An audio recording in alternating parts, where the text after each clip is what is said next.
Hello and welcome to Marvel Character Talk.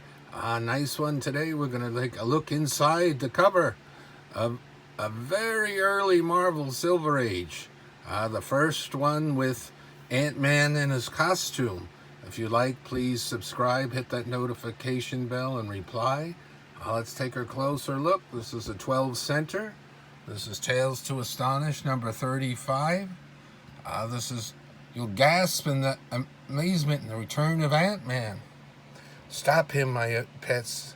Obey your leader. The Ant-Man commands you. Actually, this is the first Ant-Man, because Ant-Man, Hank Pym, only appeared in number 27, and he wasn't in costume then. This is the first time he's got his classic look. And we're going to take a look inside. This is a Jack Kirby cover. You see the ants there. And it's written by Stan Lee. Come over here. September 1962. This is September 2021. My goodness. So this one's 59 years old. This gives in a previous issue, gives a recap of him working on his formula. Look at that artwork. Classic Kirby. And then it's Dick Ayers is the inker on these early ones with Jack. Very cool. Telling about ants. This origin. Of course, one of the early foes a lot back then was during the Cold War, so we're going to have communists. Of course, that's a takeoff there of Khrushchev, the premier of the Soviet Union at the time. They always want what the scientists are working on.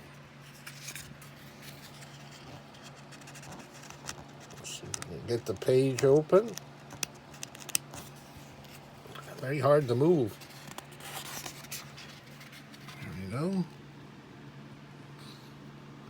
Him looking out the window there. There he is. He's going to don his costume.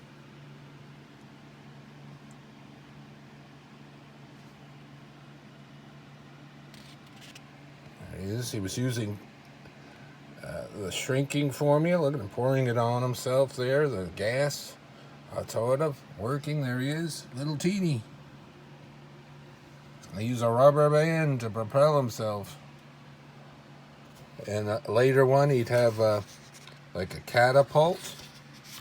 In here, they had a strange rule where they had to have like a filler written print story. Here's part 2. And these early FFs and Hulk, sometimes they did that. Break it up into chapters. Look at this, very cool, telling you all about his cybernetic helmet. See that there? What all it has in there? Transmitter, decoder, receiver. It's working. They're communicating with the ants. Of course, we've got an older Ant-Man, the way it worked out in the MCU for Hank Pym. And this, we have the Scott Lang version, it's the younger one.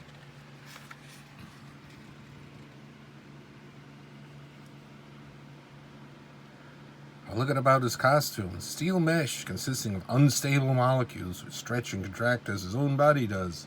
Those unstable molecules. I believe on the Fantastic Four, they say Reed Richards invented that.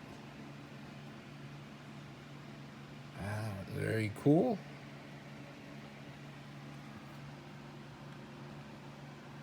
Adventures of an Insect Man.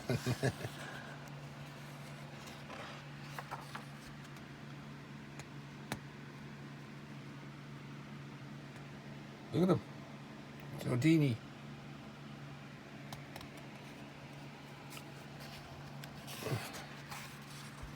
Part 3.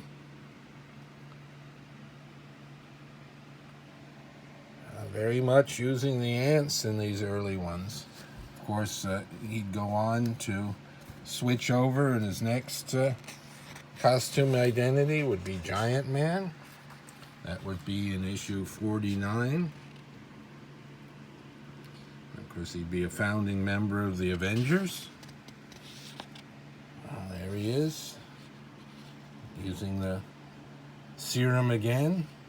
So they kept tweaking it the way it would work. Later it would be in just releasing gas from his costume, and then it would be popping capsules of pills.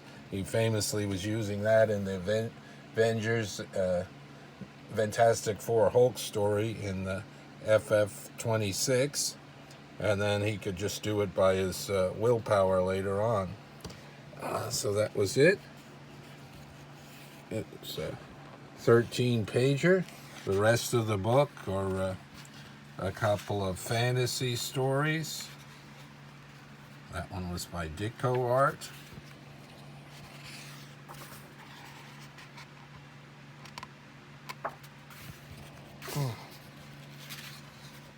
And this is a Don Heck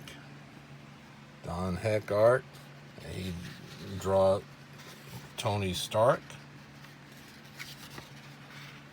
See, it almost looks like Tony Stark before he got to that. That would be in Tales to Suspense 39. Seahorses. Not very good to send away through the mail for those. So this one's in fairly nice shape for such an old book. Not great, but not bad. Biggest thing is the corner there. So that's a look through a classic Ant-Man, the first one in costume. Very nice. Until next time, more Marvel character talk. We will look at classic covers and then do other issues, videos like this one where we look through the whole issue. So you can take a look at it, the real deal. Till next time, thanks for watching.